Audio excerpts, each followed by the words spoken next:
ሲገለበጥ ምን ያስፈልጋል? አራ ስንወርድ እናወራ እንደዚህ ነገር ዛሬ ልጅ የሞላ ያያልና አረኔ ነራዳታ የለውም በዛ ሳይድ ባላንስ ወይኔ ተነሳ አረና እዚህ ጋር ወይኔ ለምን ሄደስ ይሻል ነበር ትንሽ ጭራሽ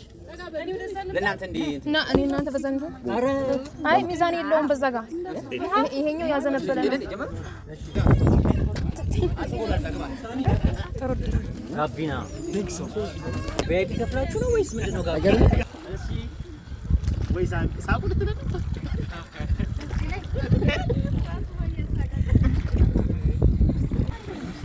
ትችላለህ 80 ምናምን ነገር 84 አታስብ